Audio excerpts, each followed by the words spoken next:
বিপুল অর্থ পাচারে জড়িত কয়েকটি পরিবার ও গোষ্ঠী, জানালেন গভর্নর। ফিরিয়ে আনতে বিদেশি সংস্থার সঙ্গে কাজ চলমান, জটিল প্রক্রিয়ার কারণে সময় লাগবে 1 বছরেরও বেশি। দুয়ারে বাঙালির প্রাণের উৎসব পহেলা বৈশাখ, মঙ্গল নয়, এবার হবে আনন্দ শোভাযাত্রা। মোটিভে থাকছে ফ্যাসিবাদ বিরোধী বার্তা, ছায়ানটের বর্ষবরণে আলোর পথে যাত্রার আহ্বান।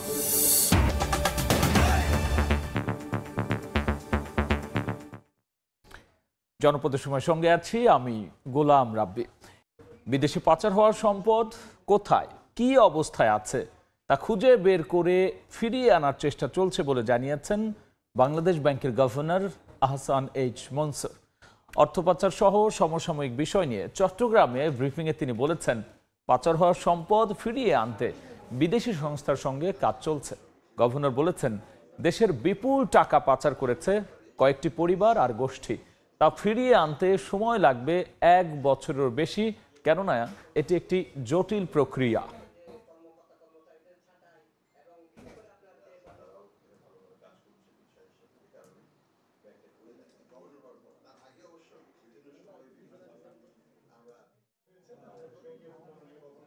বিদেশিদের অ্যাসেট ট্রেসিং ফার্ম যেগুলো আছে তাদের সাথে আমরা কথা বলছি এবং তাদের সহায়তা নিয়ে আমরা ওই প্রপার্টিগুলোকে বা ব্যাংক অ্যাকাউন্টগুলোকে বা তাদের কোম্পানিগুলোকে আইডেন্টিফাই করতে হবে। আমাদের লক্ষ্য হচ্ছে আগামী 6 মাসের মধ্যে বেশ কয়েকটা দেশের অ্যাসেট ফ্রিজ যদি আমরা করতে পারি, that will be hour initial achievement.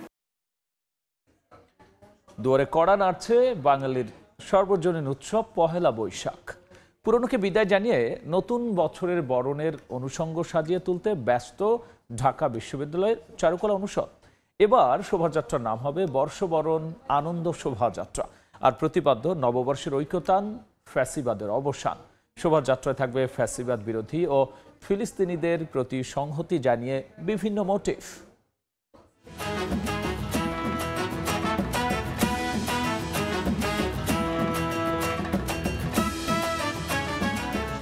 Boishakh উদযাপনকে রঙিন করতে ঢাকা বিশ্ববিদ্যালয়ের চারুকলা অনুষদে জমে উঠেছে বাংলা বর্ষবরণের প্রস্তুতি। পহেলা বৈশাখ উৎসবের রূপকে ফুটিয়ে তুলতে শোভাযাত্রার জন্য তৈরি হচ্ছে বর্ণিল মুখোশ, রঙিন মোটিভ আর বিশাল আকৃতির কাঠামো। শিক্ষার্থীরাই বানাচ্ছেন রাজা রানীর বিশাল মুখোশ, পেঁচা, জাতীয় পশু বাঘ। এর মাধ্যমে ইতিহাস ও ঐতিহ্যের পাশাপাশি তুলে ধরা হবে গ্রাম বাংলার চিরায়ত সংস্কৃতি। উঠে আসবে সমৃদ্ধির পথে এগিয়ে চলা বাংলাদেশের প্রতিচ্ছবিও। কিছু পটচিত্র আছে বড় বড় কাপড়ে করা, বনদেবীর, আকবরের আর বিভিন্ন রকমের রূপকথার। স্যারদের আবার আমাদের স্টুডেন্টদের যে হচ্ছে পেইন্টিংগুলো, সেগুলো আমরা বিক্রি করছি। গণঅভ্যুত্থানের কিছু আমরা মোটিভ রাখছি, যেমন পানির বোতল। এবছর বৈশাখ উদযাপনের নানা বিষয় নিয়ে শুক্রবার সকালে ঢাকা বিশ্ববিদ্যালয়ে প্রেস ব্রিফিংয়ের আয়োজন করেন শোভাযাত্রা আয়োজন কমিটি। জানান, নববর্ষের ঐক্যতান, ফ্যাসিবাদের অবসান এই প্রতিপাদ্যে উদযাপিত হবে বর্ষবরণের আনুষ্ঠানিকতা। আমরা নাম পরিবর্তন করছি না, আমরা আমাদের পুরনো নাম এবং ঐতিহ্য ফেরত যাচ্ছে, যেটা দিয়ে চারুকলার এই কার্যক্রম শুরু হয়েছে। একটি নিবর্তনমূলক স্বৈরাচারী ব্যবস্থার অবসান, রাজনৈতিক এবং সামাজিক একটি নিবর্তনমূলক ব্যবস্থার বিরুদ্ধে মানুষের যে স্বতঃস্ফূর্ত প্রতিবাদ, সেটিকে তুলে ধরা। শোভাযাত্রার জন্য পহেলা বৈশাখে সকাল 8টা থেকে দুপুর 12টা পর্যন্ত বন্ধ থাকবে মেট্রো রেলের শাহবাগ ও ঢাকা বিশ্ববিদ্যালয় স্টেশন। শাবাব ওয়াসি, সময় সংবাদ, ঢাকা। আলাদা মামলায় লক্ষ্মীপুরে 2 জন এবং ধর্ষণে ব্যর্থ হয়ে তরুণীকে হত্যার অভিযোগে চট্টগ্রামে 1 জন গ্রেফতার হয়েছে। বৃহস্পতিবার লক্ষ্মীপুরের সদর উপজেলার আলাদা 2টি এলাকায় 2 শিশুকে ধর্ষণ চেষ্টার অভিযোগে ওঠে।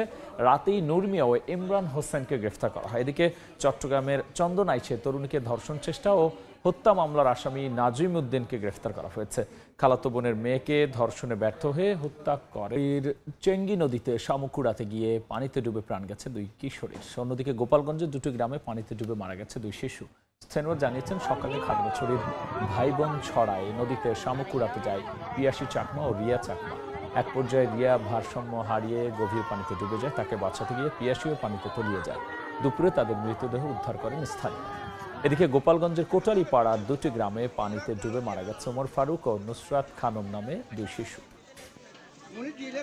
এই ছিল জনপদের সময়।